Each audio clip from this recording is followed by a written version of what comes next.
will come to order. Members of the public, staff, presenters, and members of the committee, please be advised that the meetings are broadcast and recorded and made available on the internet. I will call the meeting to order. Is there any disclosure of pecuniary interest in the general nature thereof? Seeing none, please note that. We are dealing today with minor variance applications, and I will turn to the planner to give the purpose of the meeting. Perry. Thank you, Madam Chair. The Committee of Adjustment is holding a public hearing today in accordance with Section 45 of the Planning Act, RSO 1990 as amended, in order to consider three applications for relief from bylaw 2009-021, being the comprehensive zoning bylaw for the Township of Selwyn. The prescribed notices of the public hearing was provided by prepaid first-class mail to all residents within a 60-meter radius of the subject properties. Administrative agencies were circulated via email. The subject properties were posted with a sign advertising the public hearing. The notice was also available on the township's website. The notice circulation complies with the requirements of the Planning Act. If a specified person or public body does not make oral submissions at the public hearing or make written submissions to the Committee of Adjustment of the Township of Selwyn before the variances are granted, the person or public body may not be entitled to appeal the decisions of the Committee of Adjustment of the Township of Selwyn to the Ontario Land Tribunal. If you wish to be notified of the decision of the Committee of Adjustment of the Township of Selwyn on the proposed minor variances, you must make written request to the Secretary Treasurer of the Committee of Adjustment of the Township of Selwyn by email or Dropbox. The first application we have today is A08-24. This is for 104 Bridge Street in Lakefield. The development proposed is about almost a 700 square foot detached second dwelling unit, including a covered front porch. The relief being requested is to increase the footprint area of the second dwelling unit from 40% to 55% of the principal dwelling, and to decrease the minimum rear yard setback from the EP zone line from 7.5 meters to 6.4 meters. As per my report, I find that the application meets the four tests of a minor variance, and I do recommend this application for approval. Thank you. I understand that we have someone, the agent, Holly Richards-Conley, that is in attendance virtually. Holly, is there anything you wish to add to the report?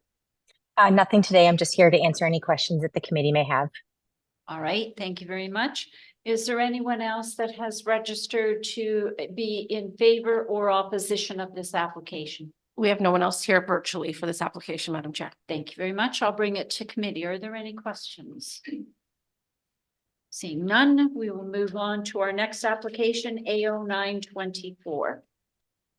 Thank you, Madam Chair. I should just mention for the previous one, we did get comments, agency comments from Public Works, County Public Works of no concern, and the Conservation Authority provided their standard comments of no concern, but the NORCA permit will be required. And there's also a Clean Water Act notice required in order to obtain the building permit.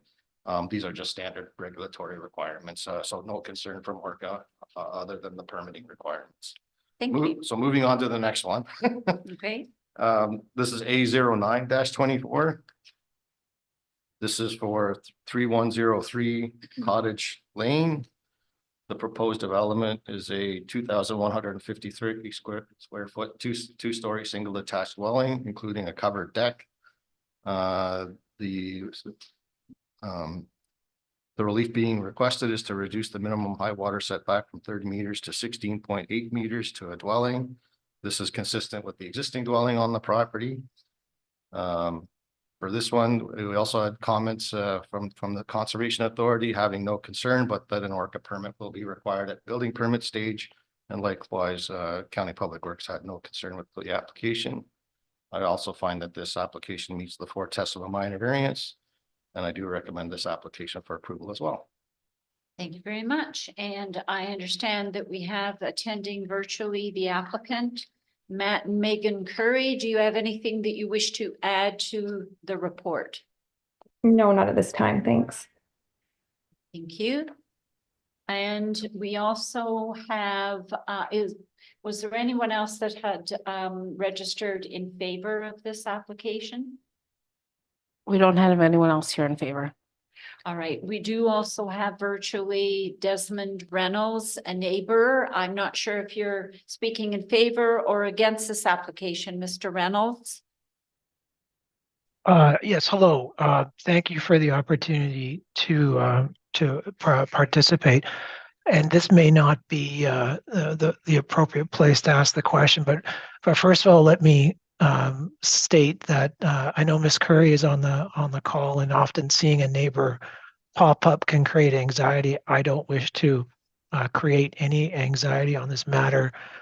We do find the property intention to be quite nice, and we have no concern with the location of it, but we just wanted to ask the question, based on what we saw, was there any impact to the septic location, if I could ask that question? Karen? Through you, Madam Chair. So the septic location and required setbacks and capacity will be addressed at building permit stage through our building department. So they review all that, and if there's any deficiencies noted, they'll need to be addressed. So would that be another potential meeting, just so that we could understand the clarity of where that could be located? Yeah, so through you, Madam Chair. No, that's not a public meeting to that. That's through our building department and our building inspectors that issue building permits. So that there'll be building permit application reviews occurring, but it is not a public process. Okay. Okay, well, in that regard, then we obviously have no opposition to what the Currys are planning. All right, thank you very much. And there was no one else that had registered in opposition. We have no one else here for this application. Thank you very much. I'll bring it to committee. Are there any questions?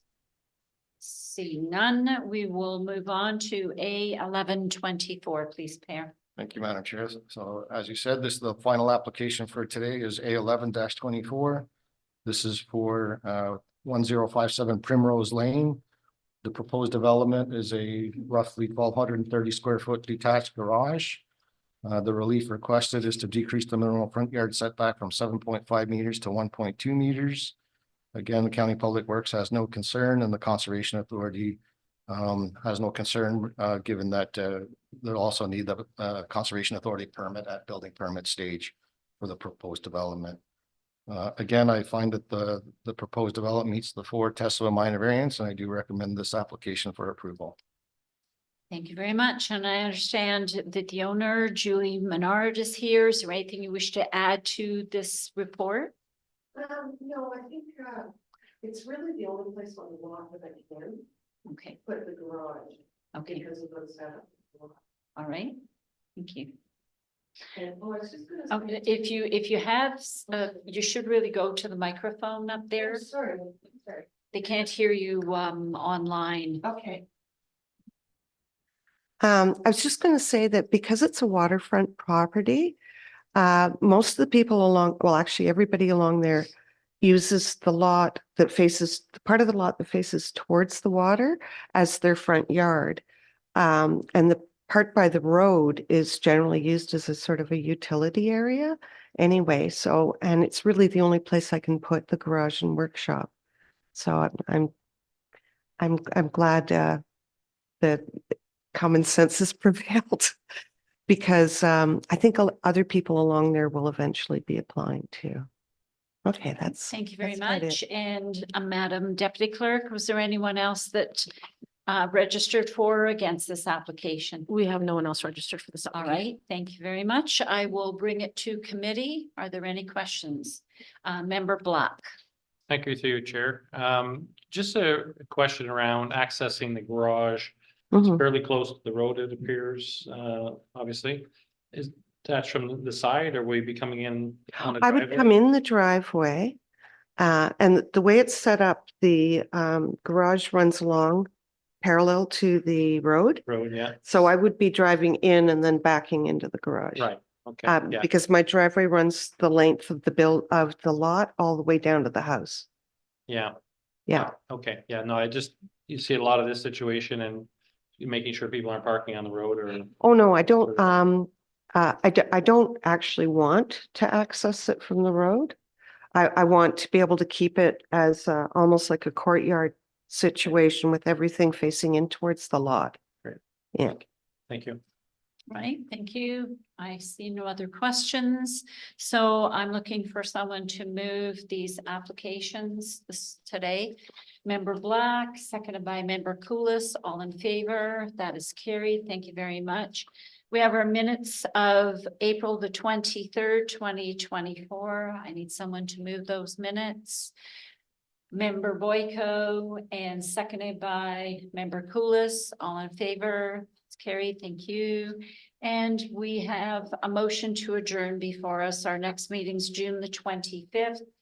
We have Member Henry and Member Black, all in favor. That's carried. Thank you very much. And our council meeting will start in 5 minutes. Thank you.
Maybe we did. Let me double check. Okay, I might have. We're online, guys. Good afternoon. This regular council meeting for the Township of Selwyn for May the 28th, 2024 will come to order. We respectfully acknowledge that we are on the treaty and traditional territory of the Mississauga and Anishinaabe. We offer our gratitude to the First Peoples for their care for and teachings about our earth and our relations. May we honor those teachings. Please observe a moment of silence so the council staff and members of the public can quietly reflect on our duty to the community that we are trying to serve.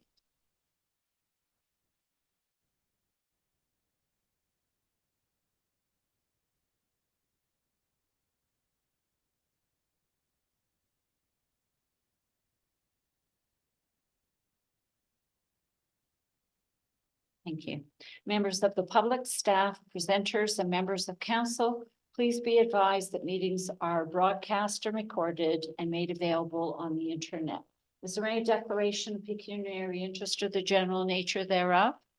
Seeing none, please note that. We have our minutes of May the 14th, 2024. I'm sure you've all had a chance to read them. Are there any errors or omissions, or is someone prepared to move them? Thank you. Councillor Boyko, Deputy Mayor Black, all in favor. That's carried. Thank you. And is there any discussion out of the minutes? Seeing none, we'll move on to our deputation, and we have Andy Mitchell, our former mayor of Selwyn Township, who's now our Selwyn Library Board Chair, and he's going to be talking about our world famous library. Indeed, we like to think of it as world famous. Just like we like to think of Selwyn as the center of the universe, as I mentioned to everyone as I travel. So good afternoon, everybody. I'm really pleased to have an opportunity to be here. I hopefully can figure out how to use this, and I'm going to just try to test that for a second. Okay, let's see. There. Good. Now I just need to get it going in the right direction. Okay. There, I got to the end. Okay, now let me. Okay, there we go. Okay, we'll try to make this work. But first of all, you've had an opportunity, hopefully, to take a look at our annual report, which was circulated in your package. I'm not going to go so much over the report, but give a general overview of the library over the last year. 2023 really was a year of recovery for the library. Like many parts of the township, we went through the period of COVID, and I'm pleased to report that in 2023, our numbers of users and borrowings have recovered to pre-pandemic levels and are actually now exceeding those pre-pandemic levels. It really is a story of success and recovery, and there are a lot of people to thank for this effort. Sarah and her staff, who've done a tremendous amount of work maintaining the library during a difficult period and seeing it come out of that even stronger. As I'll mention later in our presentation, we have 165 volunteers who support our library, and it is through those efforts that we've been able to position ourselves as well as we are. I would be remiss if I didn't mention Lane and all the staff of the township for their support of what we do as a library, and in that vein, council as well. There is a unique relationship between the township staff, council, and the library that allows for our success. That doesn't exist everywhere. It exists here. And from a board perspective, we want to tell you how much we appreciate what council and the township staff does for the library system here in our community. And I'd also like to mention the dedicated board members, of which the mayor is a member, and the work that they do. So thanks to all of those folks. So if I go on to the next slide, hopefully, here we go. So where we are The reality is we're throughout all of the township. And one of the unique features of our library system is that we're in each of the wards. And we have a physical presence, and it allows us to reach out to our community in a very effective way. That's always been a legacy of the township, and it is one that we are working hard to be able to continue. And so what do we do? Well, generally speaking, what we try to do is to serve the public with diverse and inclusive programming and offerings. That's what we try to do on a regular basis. Oops. Why don't you do that, since I am obviously technologically challenged? We are on the third slide. Okay, very good. So one of the important things I think to remember is, and I use the phrase that it's not yesterday. So many people have the image of this place that you walk into with hushed tones, with the dust sort of forming on the book covers, etc. And that may have been a reality a couple of generations ago, but it isn't today. We are more than simply a place to borrow a book. We are a system, and I'm going to read this off the slide here because I think it's important. Library systems such as ours embrace change and evolving practices. The Selwyn Public Library provides essential services. We act as a community hub where patrons can come to learn and to build connections. That's really a definition of a modern library, and it's what we do in our township. So some of the notable features of what we do. So we have special collections. So we lend things that you may not traditionally equate to what a library may lend. So puzzles, Wi-Fi hotspots, fishing equipment, etc. And really what that does is provide access to things that people might not otherwise be able to have access to. We take for granted that everybody may own something, but many people don't. And it's an opportunity to borrow it, or they're away from their principal residence and they need something for a short period. So we service that need. We have a range of children's programming. The staff in our library are just fantastic in the children's programming that they deliver. They provide tools and opportunities for parents and other caregivers to enhance our children's experience. We have a whole range of popular adult programming, and it's an opportunity for learning. It's an opportunity for people to come together and to have companionship. And then we have our makerspace, which is relatively new. It is making opportunities to embrace the future. And that's what the makerspace is all about. And there are other communities that have makerspaces, but I would say as a small library, to be able to accomplish that is a fantastic thing. And I have to compliment the staff. I have to compliment township staff who had the vision to go out and apply for the money to make this happen. And of course, for the province for supporting that. If we go on to the next slide, it takes a look at our revenue streams. About 85% of the revenue that comes to the library is through levy, but we do raise about 16% through non-levy ways, through grants, through fundraising. We drew some from reserve last year. So that's about $741,000 worth of revenue. If you go and take a look at the expenditure side of things, the largest expenditure that shows up here, of course, is on the salaries. What this doesn't capture, though, is the economic value of all of the hours that our volunteers put into the library. It is in the hundreds of thousands of dollars if you equated that out to the staff time. I'll call your attention to the second item on there, and I'm going to come back to that in challenges. We spend close to $92,000 a year to refresh our offerings. You can't, for a library to remain relevant, it needs to constantly be updating its collection. And that is becoming a more and more expensive proposition as we go through the 21st century. Over to the next slide is fundraising. So we have the unique situation where we have two stores that where part of their revenue support the library, both the Causeway Treasure Trove and the Ennismore Thrift Shop contribute to our fundraising goals.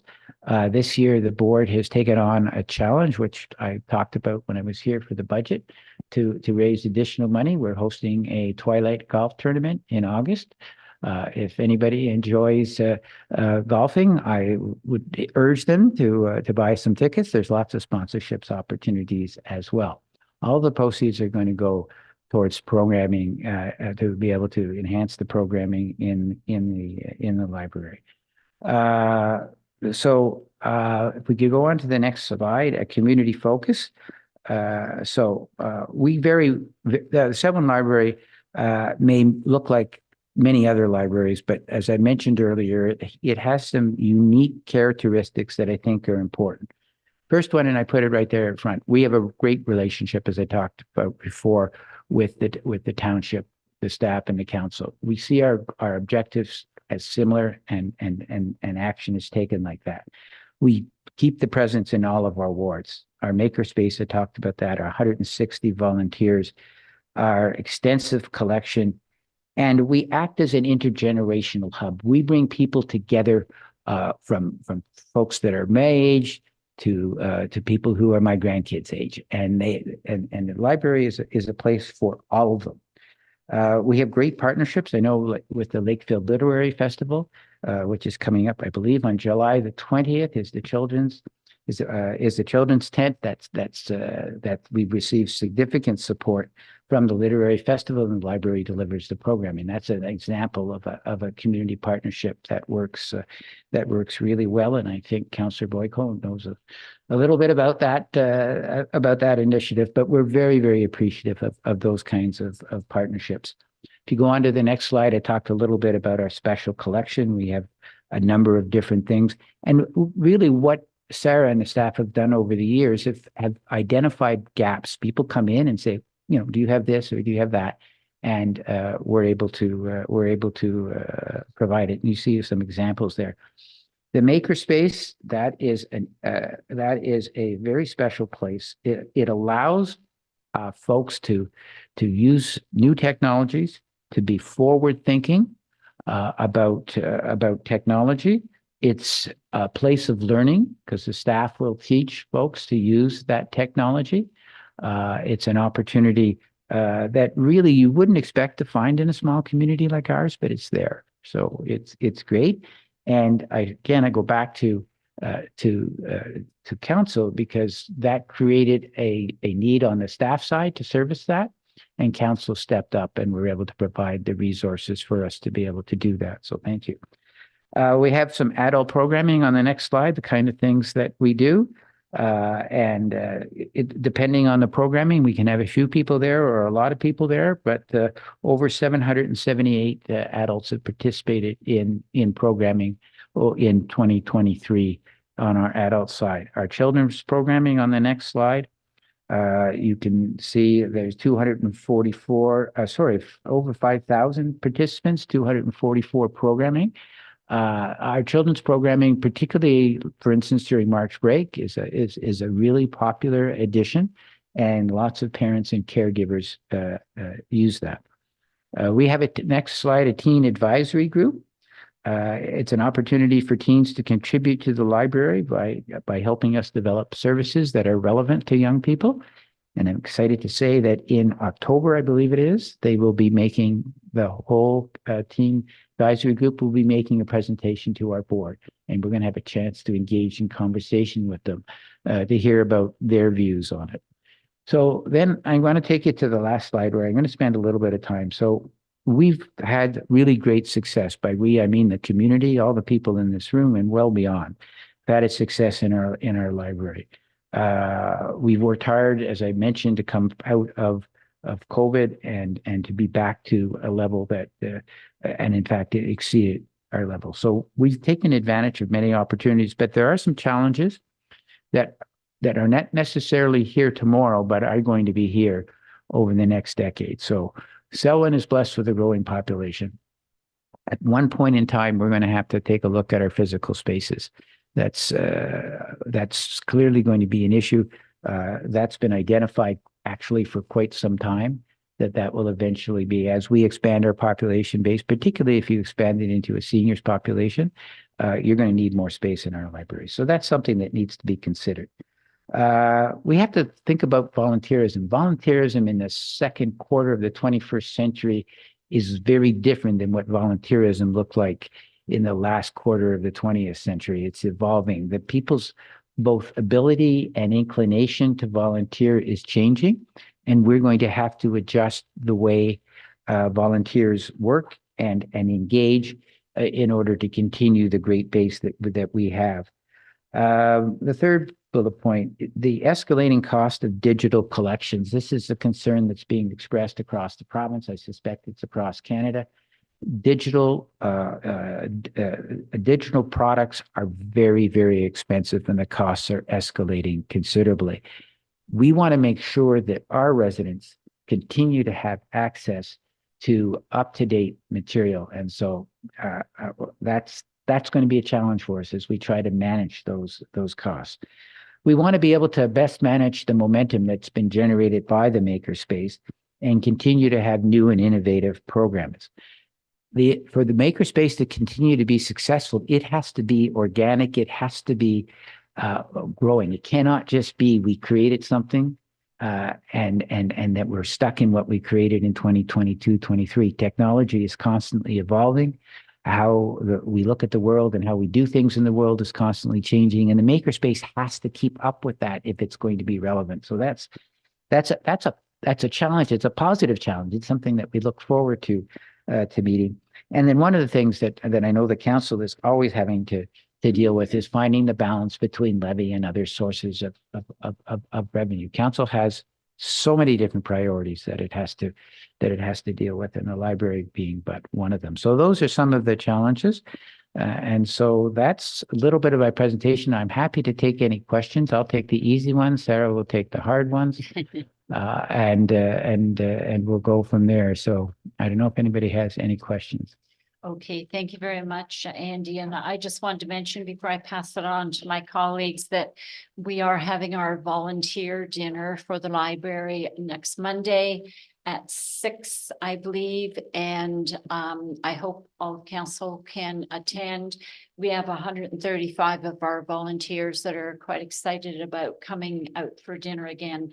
It's something that's much anticipated, and it's going to be a really good turnout. So the other thing is our golf tournament on August the 8th. I hope that members of council can set up a foursome or at least join in and play a round of golf.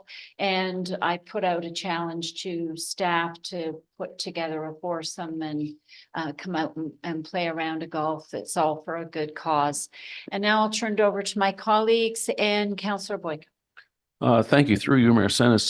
Thank you for that presentation, Andy. A couple of questions either through you or Sarah. Three questions I have. Well, first, I just want to emphasize that I'm a big supporter of the library. I'm there at least once a week. My granddaughter is a member of the Silver Birch Club. And I got a phone call just last week that the book Dog Man is overdue. I promised to have it read and returned. The question I have is about, and you mentioned the balance of levy versus fundraising. Last year, you requested, the board requested and was granted a large increase in the levy. We're happy to do that. But also, I noticed that there's $22,000 in reserve, which of course we know is unsustainable. To support operations through reserves can't happen for long, as you well know.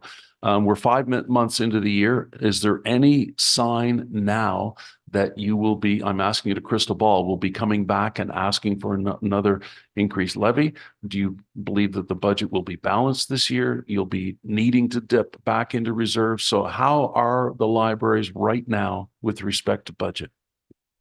I'll start that, and then I'm going to turn it over to Lane. So the plan that we presented to council is the one that continues to move forward. I don't see any variances from that.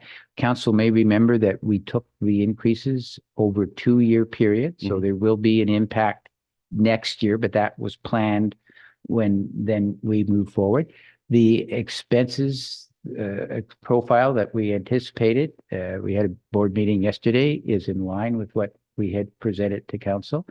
The revenue projections are there. The golf tournament is a response to the challenge that we said to council that we need to step up as well and increase our fundraising. And so that's what the golf tournament is all about, is trying to do that. So that's it on a 30,000-foot level. I don't know if Lane wants to get granular on that. Sure. Thank you, Andy, and to you, Madam Mayor. Yeah, definitely the issue of salaries and benefits and how the board phase that in. So that will definitely have an impact next year. And I think council was aware of that at the time. We had about 6 months of salaries and benefits. So there will be that impact for sure. With respect to the revenue stream and the reserves, of that $22,000, there is an amount that actually comes in there through development charges and then supports the collection. So that's a good thing. But then the other part is that it also goes back to our facility reserve to repay that. So it's a bit of a, looking at that 22, it isn't all coming in and right off the bottom line, because it kind of comes in as development charge and then goes back into our township reserves actually. So the impact isn't quite as high as it might look there.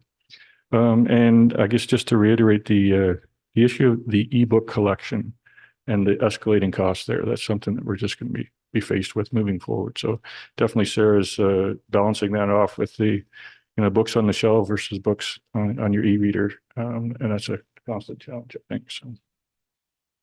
Okay, thank you. That's very helpful. Two other questions. You mentioned a number of statistics. The one that I just etched down is 390 attendees at the Makerspace, which I think is great. And Makerspace are being used implemented in libraries across Ontario, which I think is a great initiative. The 390, and I'll ask that question, and it's the same question for all the other statistics that you mentioned. Is that 390 individuals that came to the Makerspace? Or if a person came to the Makerspace 20 times, are we counting that as 20 attendees? Sorry, yeah, through you. So the 390 program attendees would be for each program, the number of attendees that we have attending that program. So some of them could definitely be coming to more than one program. This number is not taking into account the actual people who are coming in to use the equipment. So equipment usage is a totally different number that's not being captured in this slide. Okay. And so the same would go for the other statistics of users. Okay. Thank you for that. And my final one is, you mentioned expansion of physical spaces. Are you looking at the need for expansion in physical spaces in all three sites, or is there one in particular or two in particular where you're feeling particularly squeezed? I think that where we make investments in space will follow where the growth occurs in the township. I think that's a fair way to say it. And so right now, at least I'm a little bit out of date because I've been off the council for a couple of years, but the province's view was that growth should go where servicing exists. I don't know if that's still the case, but if it is, then obviously there'll be a lot of growth in the Lakefield ward because that's where we have our servicing. But in any event, we are committed, we said this during the budget phase, to continue to service all parts of the township. What we need to do is to be cognizant of where growth may occur. And Lane, I believe there was a study done that you may want to speak to. Sure, I can just reiterate that through you, Madam Mayor, that definitely over the years, it has been that growth is expected in some of those urban areas, if you will. So we have a study on the Lakefield branch expansion as the population growth comes along, primarily because of growth like the Lilac subdivision in the north end of Lakefield and Lakefield South development. And Lakefield South, of course, is moving along. And so we anticipate that would be the next major growth area. So yeah, we have several studies that support it at a system-wide level. So as Chair Mitchell outlined, that will service wherever the need is in the township. But then also we have a very site-specific study with respect to Memorial Hall and the Lakefield branch as well, and the ability to actually expand there and a proven ability that we can expand on the footprint there. Excellent. Thank you. Thank you. Are there any other questions? Deputy Mayor Black. Thank you, Mayor Sennis. Greatly appreciate the presentation today. It's the libraries. We're so fortunate to have 3 libraries by default in this community, as each of the former townships and the village had their own library. So we're fortunate we've been able to maintain all three of them and service, our residents locally. Couple of quick questions on the makerspace again. 390 people used it through programming, but I think Sarah, you also mentioned that there are other people that just come in and use the equipment. And I've heard stories of some of the small businesses downtown wanting to create something for a special event, and they'll come in and use the equipment. Are they charged differently because it's more of a commercial use of the machine versus a user who's trying to learn how to use it or make something for a birthday present or something like that, versus somebody coming in who's using it for a purpose of making marketing materials, that sort of thing? Yep. So through you. So the way that we've set it up, we're trying to keep it as accessible as possible to all people. So the way that it's set up currently is like if a business owner is willing to come in and book an appointment and learn how to use the equipment, they're charged the same as any other patron would be. If they just want to call in an order, then they are charged, like it is a higher fee for that type of service. They're paying for staff time in addition to the equipment and supplies that we'll be using. Okay, thank you.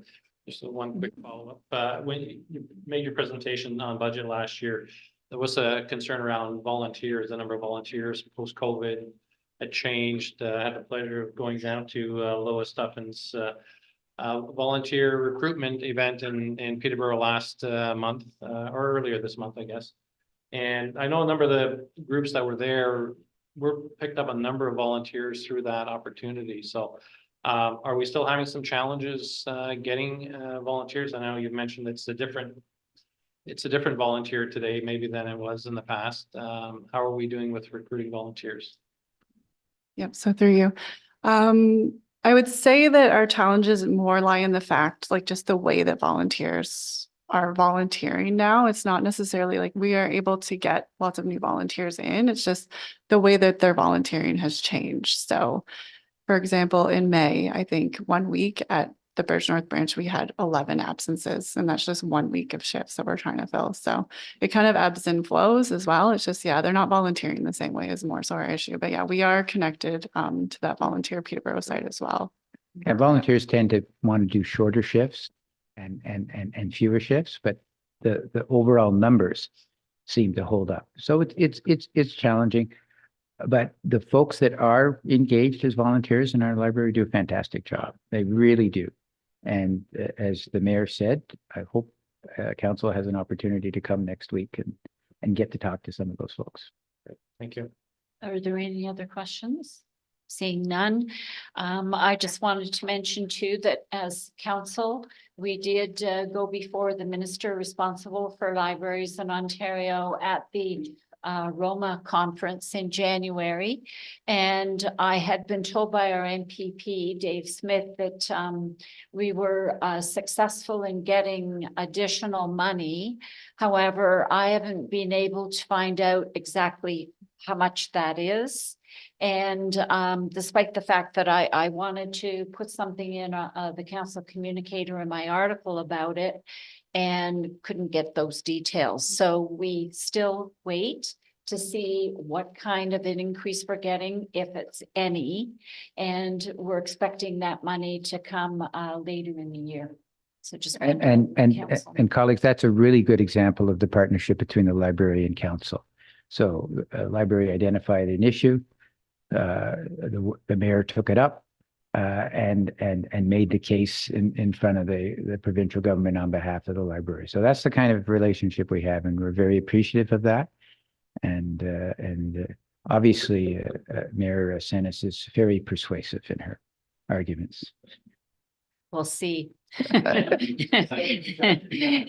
And of course, if we end up being successful, so will all the other libraries in the province. So they should all be happy, but time will tell with that.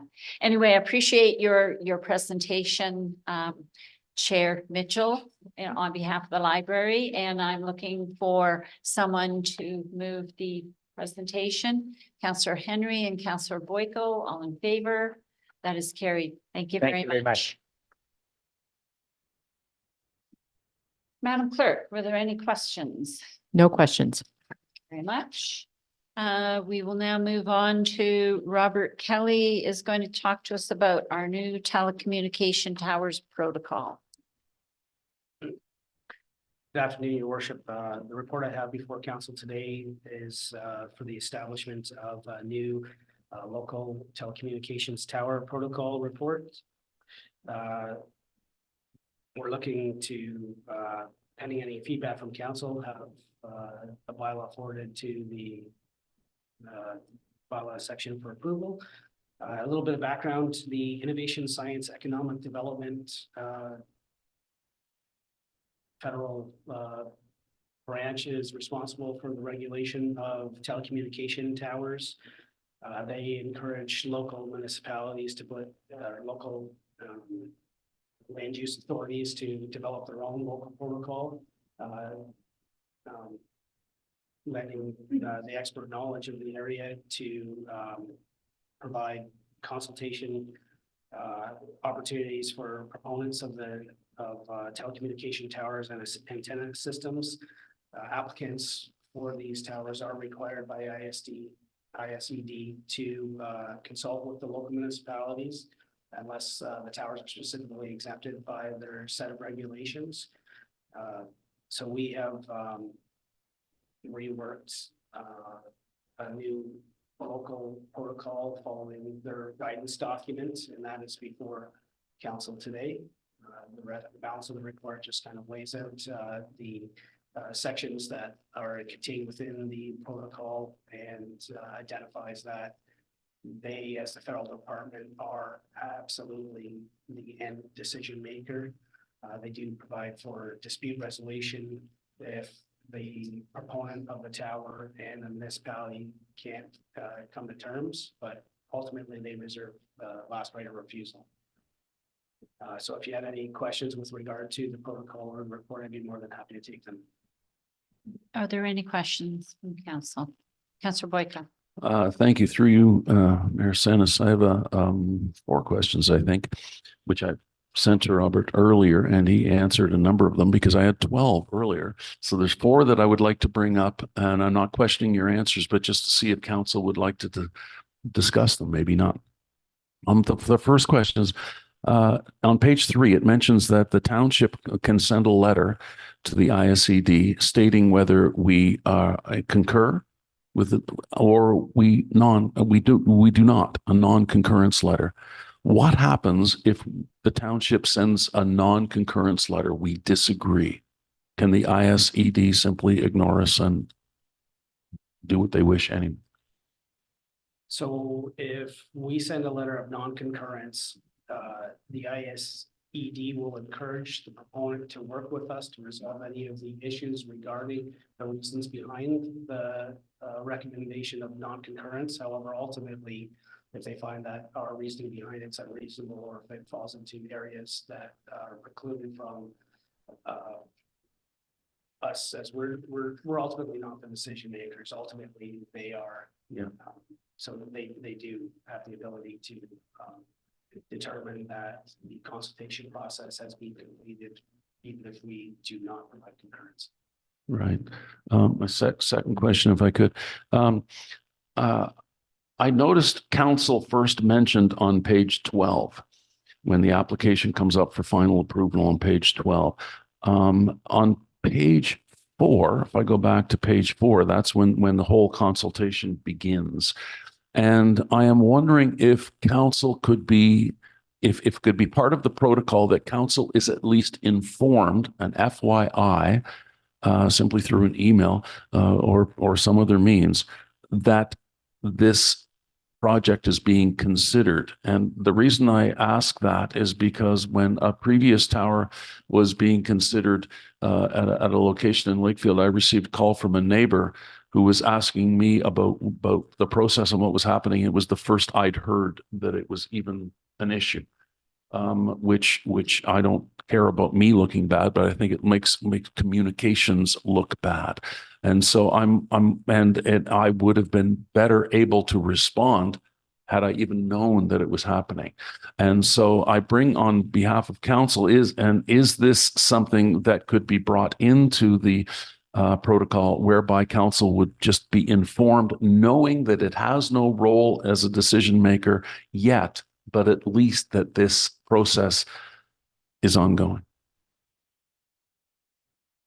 Through you, Your Worship, with regard to the protocol is a guidance document for staff and the proponents to follow a process and lays out that process. I don't think it would be appropriate at the preliminary consultation stage, but that could be something that is added into the protocol once we receive an actual application. Once we receive an application, it starts a 120-day the clock for the application. At that point, there is a tower likely to move forward, or at least a serious attempt to move forward. I would have to refer back to some of the guidance documentation just to see exactly what ISED has with regard to that particular item. Okay, I'll leave that if another council member wants to take that up. I have only two more. One, and this involves the 120 meters. I'm looking at page 5 and page 6, where 120 meters, it says that 120 meters. I'm sorry, but I looked up what is 120 meters, and I consider about a football field and a half, give or take. That's about 120 meters. So the consultation and the publication of the possibility of a tower needs to go out to neighbors who are 120 meters away. And I'm wondering if that is enough. And I'm wondering about where we get that 120 meters or 3 times the height of one of these a typical tower. Is that enough notification for neighbors? If, for example, on a rural property, agricultural property, it could be here in 120 meters as both sides. You have no neighbors that need to be notified at all because it's not within 120 meters of the tower.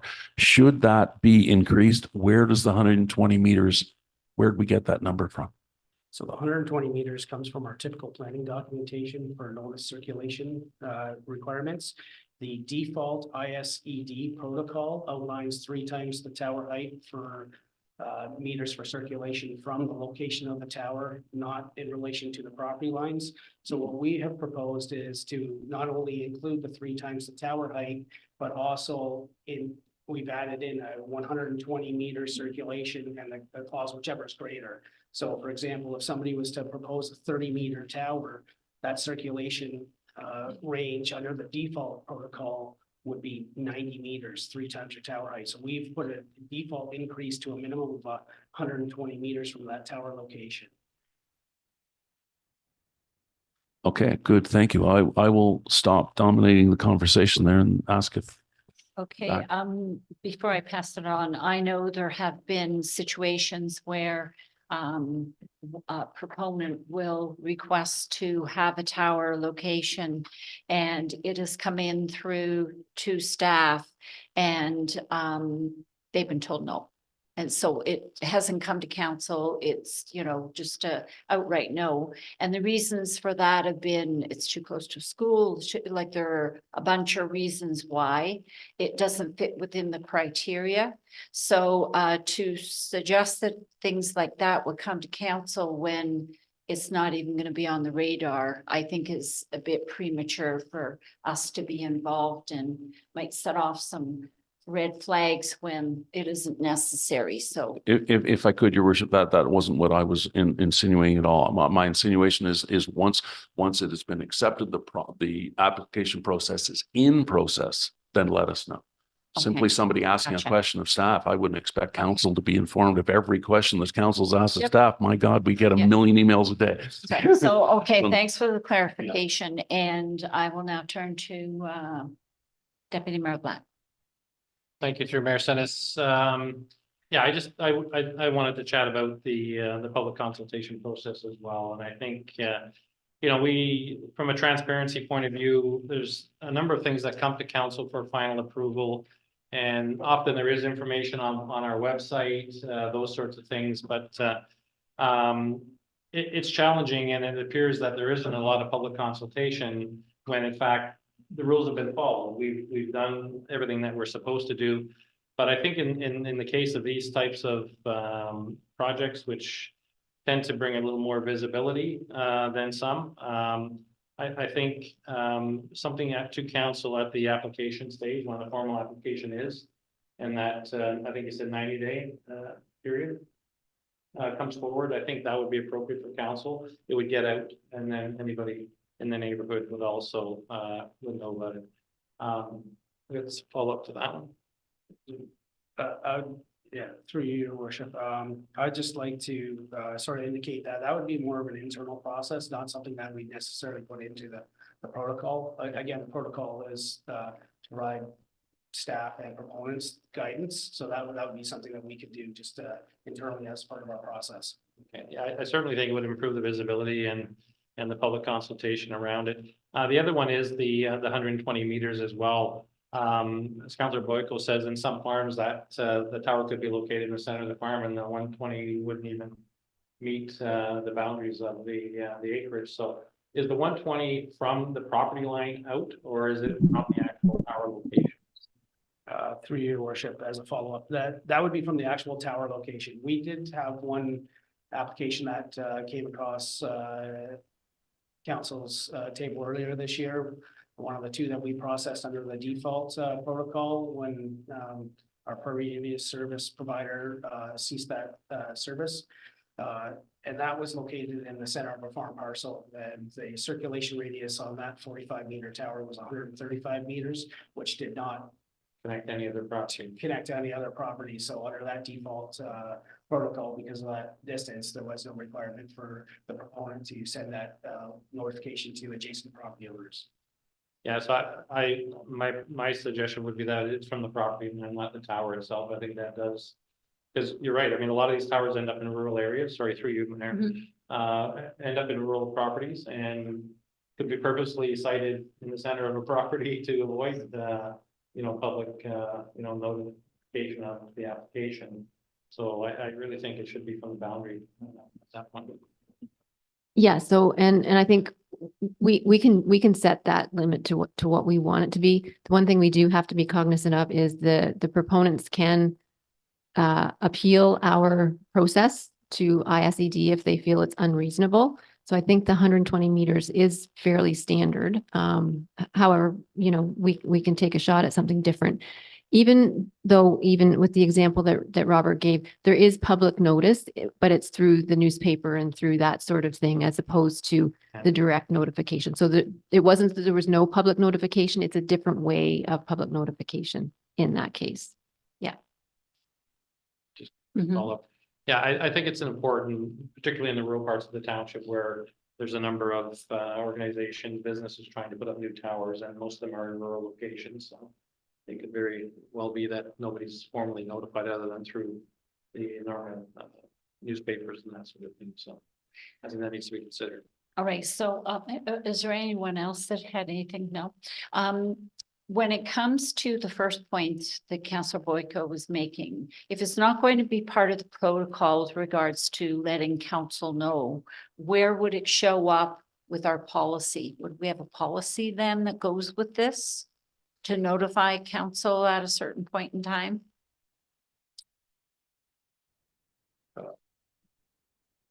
Janice? Yeah, I think this is pretty detailed already, so I can't really see us having another procedure, but perhaps I don't know that it would be too much of an issue to just put in here. Perhaps at the application stage that council would be notified of any applications that are coming forward.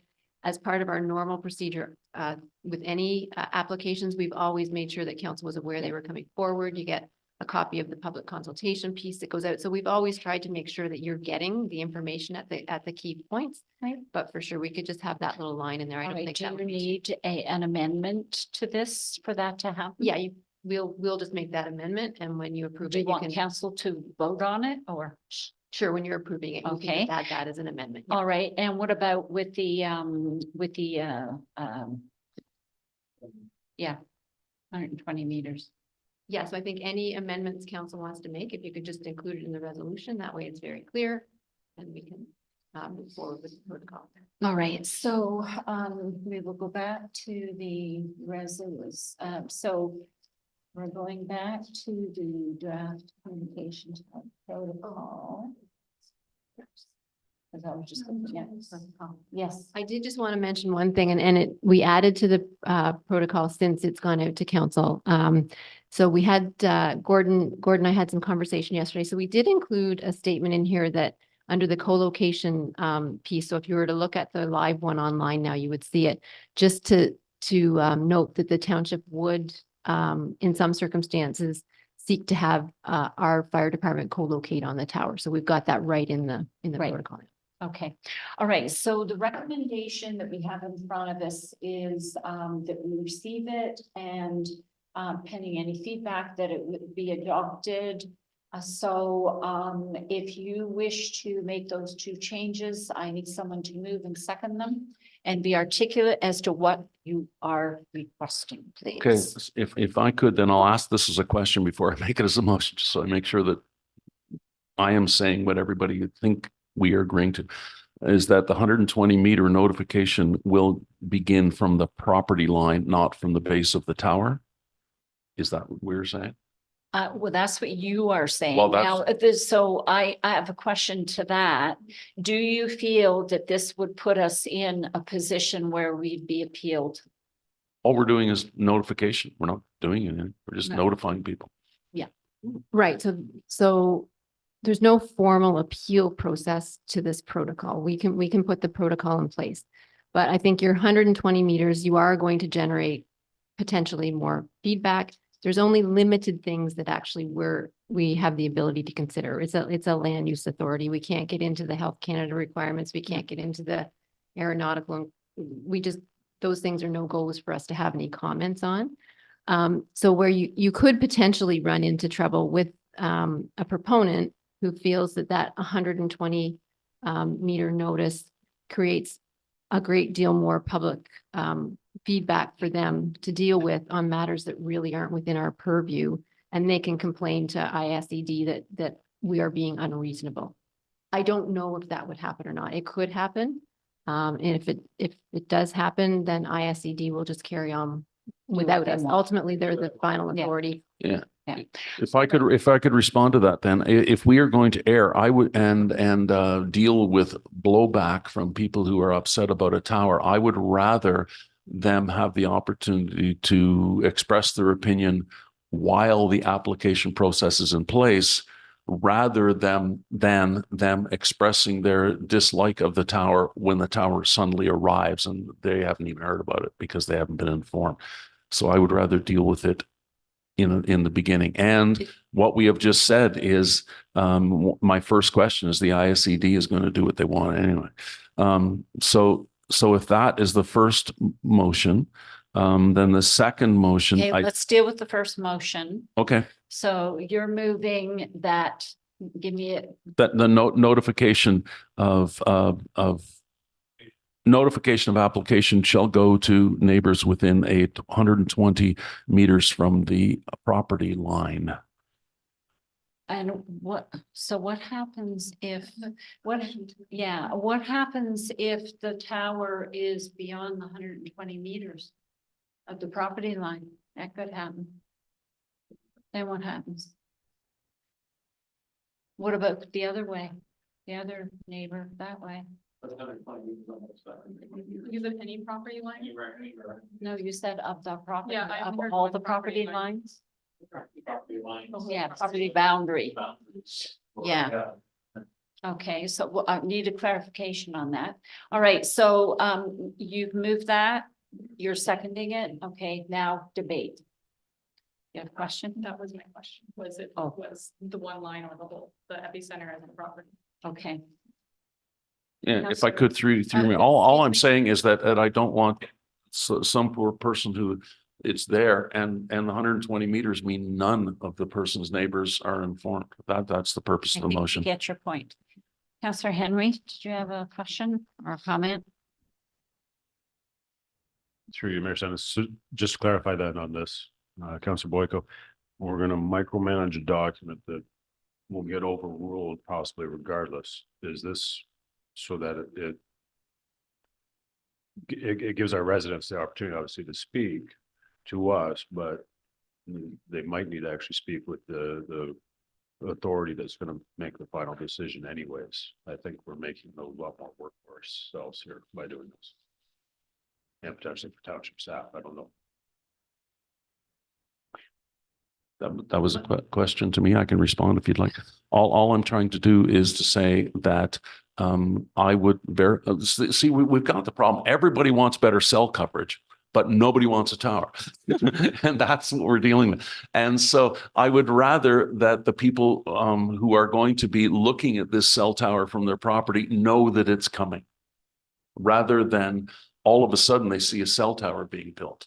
Let them know. That's the only purpose of this. And 120 meters from the base of the tower is not going to be sufficient, I think, to let neighbors know, because you're going to be able to see it from a heck of a lot farther away than 120 meters.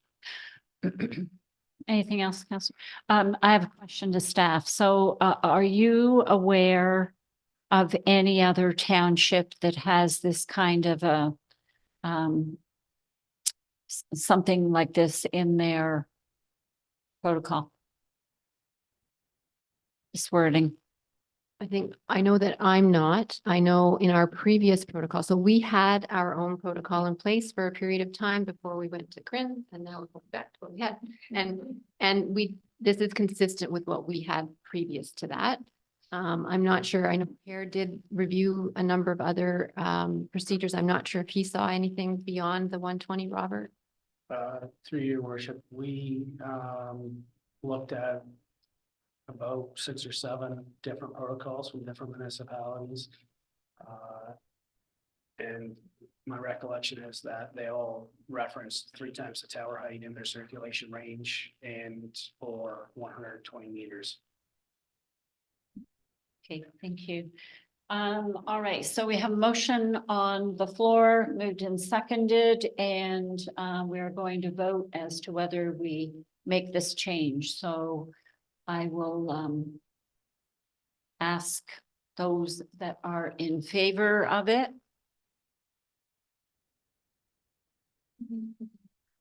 Sorry? I am in favor. In favor of it? All right, it's carried. Thank you. And your second motion. Okay, the second motion is that council is informed of the application for a telecommunications tower at the outset of the application stage, once the formal application has been received. And that would be put in the actual protocol, Yeah. right? And again, that is with the understanding that council has no role at that point. We have no role whatsoever. We will have a role much later on in the process, 90 days later. But at this point, at least we know that this application is coming.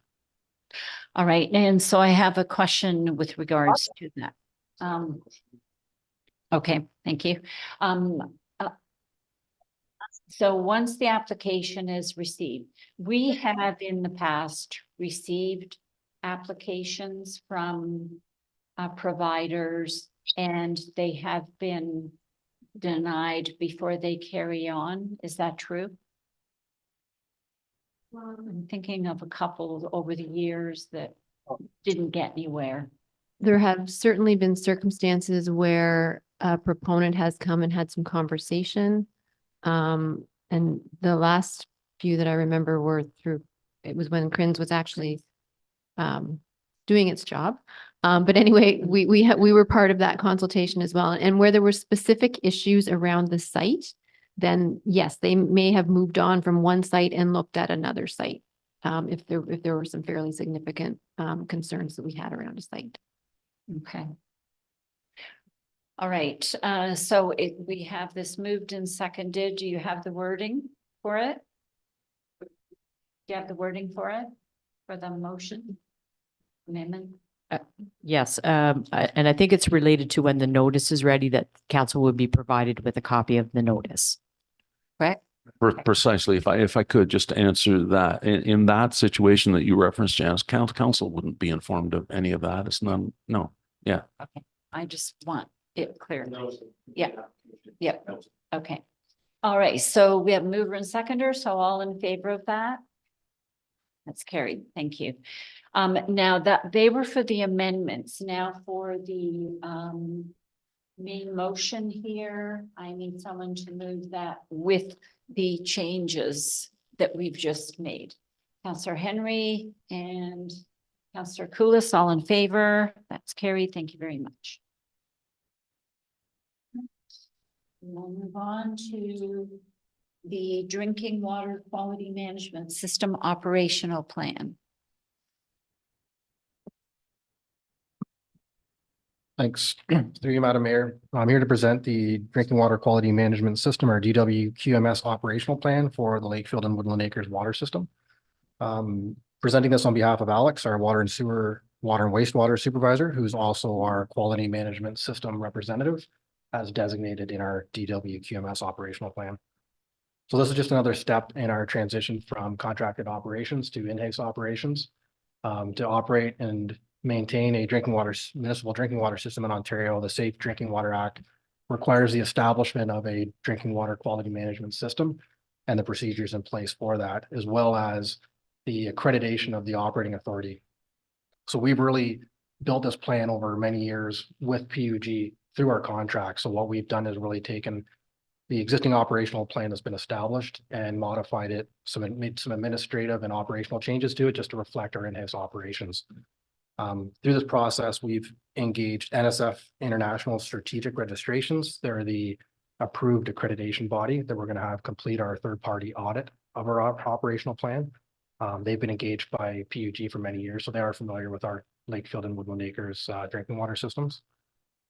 We've applied for a limited scope transitional approval, so that really allows us to get through the transition phase of this, well, of our transition from contracted services to in-house.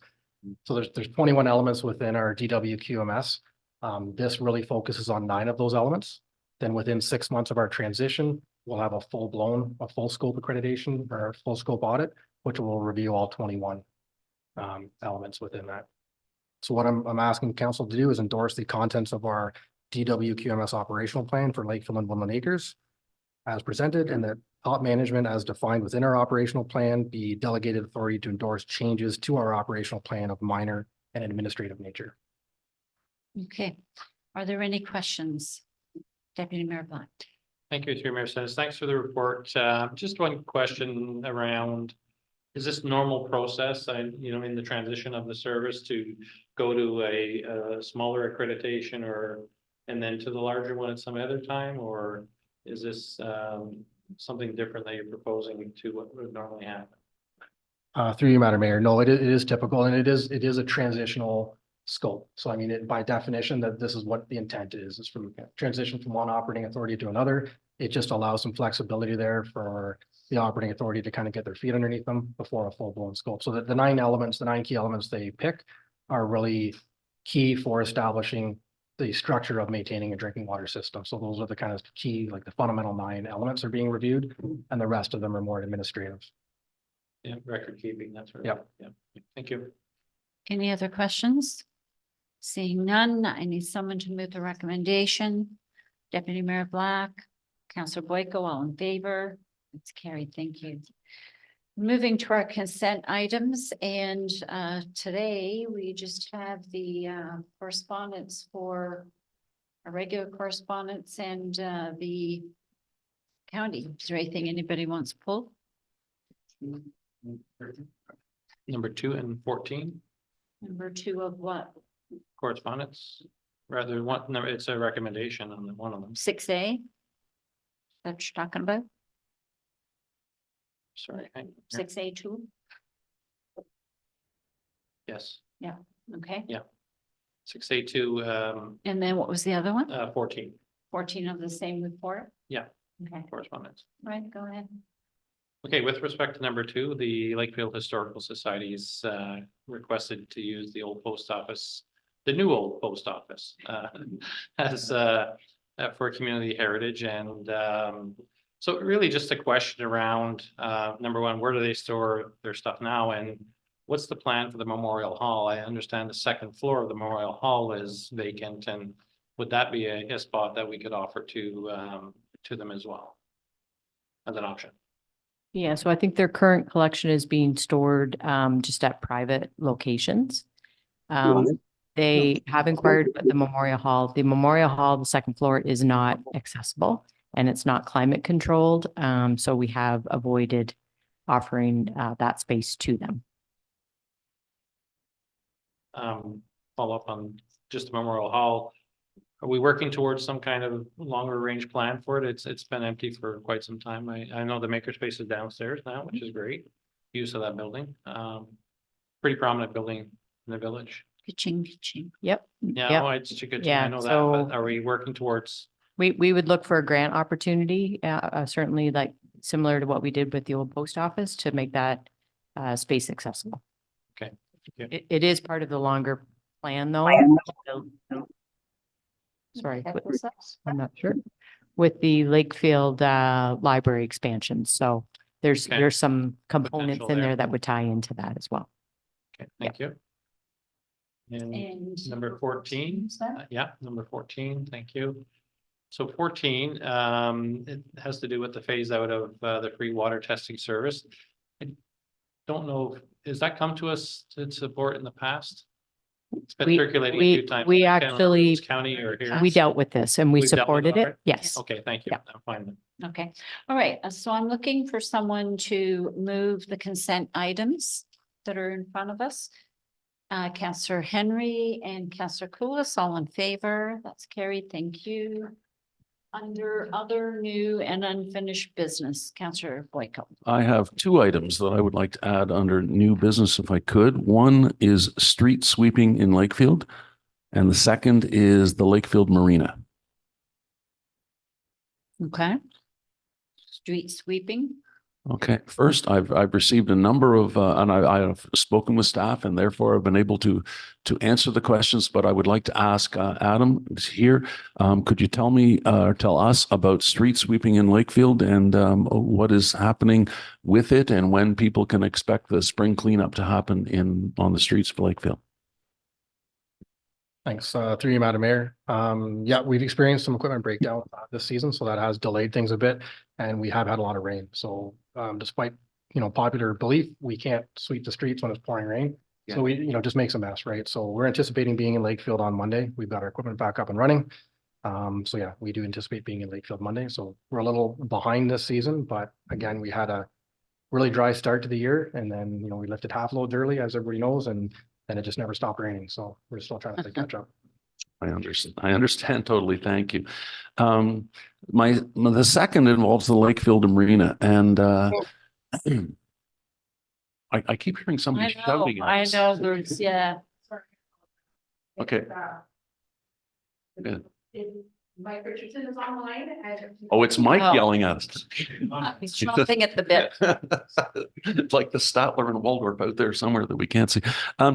So 2 years ago, we undertook a marine utilization study, and on the second page, it highlighted a comment from the community survey that I would just like to bring to people's attention. It said, the river and marina are focal points in Lakefield, and as such, they should be enhanced and maintained. And on page 33 of the report, it said after a township staff workshop, it said staff reinforced the public input that the marina is a gem in the community. And I would agree with staff on that. And page 18 of the report, it summarized the community survey. It said that 82% of people identified that they had visited the marina to enjoy views of the riverfront and the boats, and other popular uses were to enjoy the marina grounds and to enjoy the outdoor seating area. So with all of that said, a visit to the marina today would offer a quite depressing sight. The junipers in the gardens surrounding the circular seating area have been unmaintained for years now and make much of the seating area inaccessible. The long weeds and dirt at the base of the stone seating area and along the stone seating area extending south along the river make seating unsuitable. So also to add to those encumbrances, the stones have collapsed in a number of areas and are gone, simply gone from a number of areas in the seating area. The raised gardens facing Water Street that have long been neglected and now are in other seasons are simply overgrown messes. The paint on the building's fascia is peeling and the wood shows shining signs of rot. Add to all of that there is a utility trailer there that's been parked in the marina's circular seating area for 2 years now, dealing with the Water Street construction work, and now apparently is going to be there for another 2 years with the Strickland Street. So, and a glance north at Isabel Morris Park, which was also mentioned several times in the marina utilization study, the park that will be used very soon for the Jazz Art and Craft Festival, reveals that the pavilion has shingles that need replacement years ago, and that fascia, it needs repainting, and it looks like there's rot there. So I've contacted Mike about it, and I know Mike is listening, and he answered a number of these questions, which were great, and I appreciate that. Mentioned that the junipers will be trimmed. Well, there's 6 points I'm going to make, so just to warn you. The juniper should be trimmed. Yes, I think that's good, but the question is, after years of neglect, the trimming, I don't believe, will be enough. Do they need to be removed and then the stone walls probably rebuilt and the seating area rebuilt? The gardens, Mike has told me, are going to be reduced to 1, and the others will be sodded over. Again, I think that's good because we have proven that we can't keep up with these gardens, but I'm wondering if even 1 garden is too much and they should all be sodded over. 3, the most recently collapsed stone benches have been removed, the most recent collapse, and that is good. But with so many seating stones now gone, I question whether the seating area needs to be completely rebuilt. The weeds and dirt, Mike has told me, will be addressed by summer students, and that is good. But I question whether the summer students will be able to keep up with that and the other work that we're asking them to do on the property, while other things that the marina need to be done with the boaters and others that come in to buy ice cream and the other things. It's been proven in the past that they can't keep up with the maintenance work. I don't know why we'd expect they'd be able to in the future. I'm pleased about that the painting will be addressed. The trailer, Mike reports, will still be there. I'm wondering if that is the best place for that utility trailer here in what we have called ourselves a gem in the community. So my point is that all that Mike has said, I welcome it. I respect the effort that he and staff and others, the summer students and others, are taking with respect to the marina. But I'm wondering if more needs to be done. And for this, I turned to page 4 of the marina utilization study, and it stated that a formal assessment of asset conditions is expected to be completed by the township in the near future to provide a better understanding of the capital investment and requires of timing. So my question to Mike or to Janice, I'm not sure who I'm asking, Adam, has this formal assessment that the 2022 marina utilization study said should be done, has this formal assessment of asset conditions and a plan for how they will be maintained, has that been done? Right, so Mike on the line. Yes, I am. Go So ahead. through you, Madam Mayor. That's a lot of questions. I hope I pick up on all of them, but if I don't, please do not hesitate to remind me. I'll start in reverse order. The assessment study is largely, so yes, it's been commissioned. They were supposed to do it in May. It's largely about assessing the finger docks and the T docks, and taking up some boards to see what the understructure of the boardwalk along the marina looks like. We hired a company, and unfortunately they got too busy to do it in the spring, and once they're in the water, obviously we can't have it done. So in October, as soon as they're taken out, they will do a full assessment of that, and we'll have a report from them. I do think staff can keep up with one of the gardens, so I would respectfully disagree on that. We have had a bit of trouble getting things going because of some of the rain and whatnot, and we don't like to have too many staff in. We only have 2 days where we have all 3 summer staff in at the marina, and then after that it gets done as they're in, a little bit at a time. So we did get a very good pruning of the junipers done last week, and I haven't been down there yet this week, so I can't speak to what it's looking like. But I'd have to respectfully disagree that removal is the best option. I think they can be pruned and can be brought back. The trailer, I won't really speak to, just because I think it is the best place for it. I don't think it's 2 years, but again, I don't think I'm the most.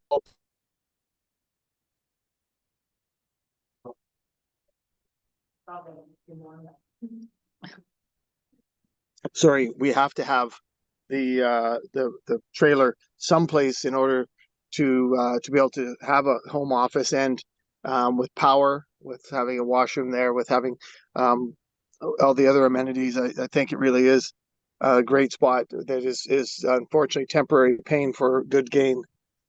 I'm trying to think. The stonework we are going to be working on and trying to restore the benches that we safely can. A number of the pictures that you sent, I think, were a little outdated just because the rocks were already taken away by staff. And some of the trimming and some of that has been done.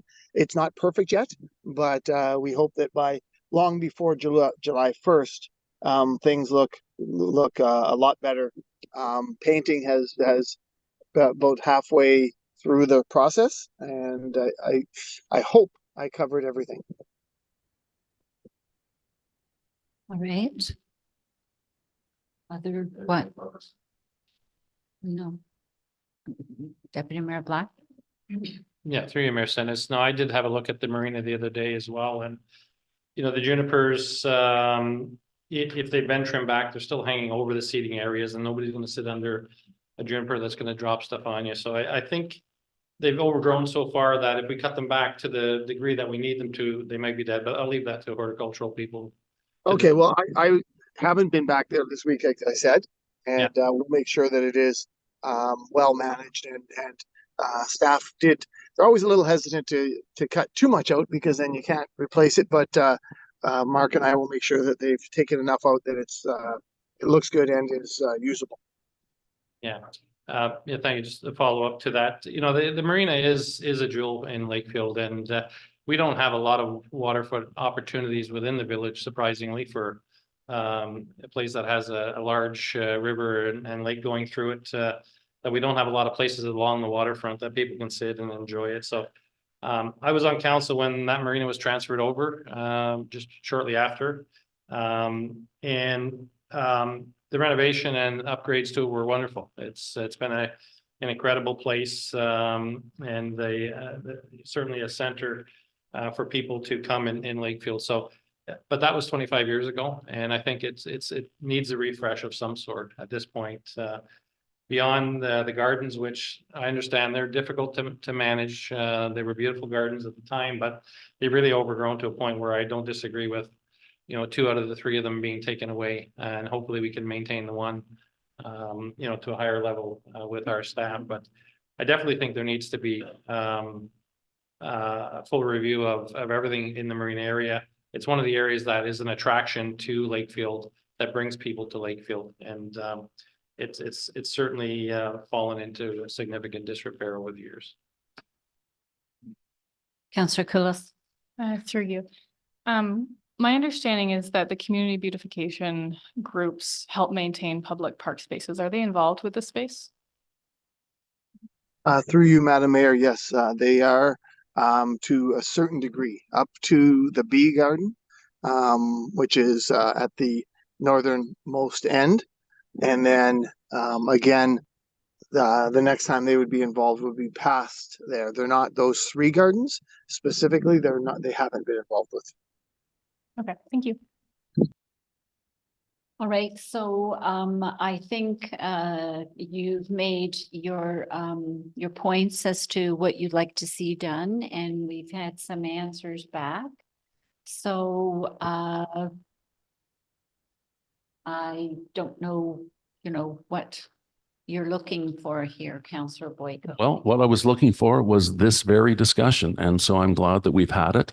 When I looked at the 2024 budget, we saw that the marina revenue was north of $111,000. $92,000 in expenses. We have a net profit of $19,000. Part of that budget is about $7,750 for maintenance of the building and the property. So we have the money to do the work. And I'm glad to hear from Mike that we're going to do the work. And so now I am satisfied that we watch staff as they take the work on, and we'll take a look in the first into June and see how things look and may bring it back. Okay, thank you. Yep. Thank you very much, Mike. Are there any other new or unfinished business? Seeing none. Oh, so cool. Thank you. Through you. I just wanted to thank the firefighters for the pancake breakfast. It was amazing. And I hope you guys got what you needed out of it. It's been a 5-year hiatus, and I fist pumped Sparky a number of times. It kept coming around for my son. So I hung out with Sparky all day, and the touch of trucks. It's just when they bring trucks out and people can explore them, like I went in them. And it was really nice to actually get the feel and the tangibility of what they do and what they face, not just having the community feel of the pancake breakfast. So thanks for that opportunity too. And the breakfast is really delicious too. Wow. Anyways, thank you. We will now move on to our bylaws. Madam Clerk. Yep, we've just got the authorizing bylaw to adopt the telecommunications tower protocol. Thank you. Looking for someone to move that. Councillor Henry, seconded by Deputy Mayor Black, all in favor. That's carried in the confirming bylaw. Councillor Henry again, or Councillor Henry and Councillor Koulis, all in favor. That's carried, thank you. And motion to adjourn. Again, Councillor Henry. Seconded by Councillor Koulis, all in favor. Pass, thank you.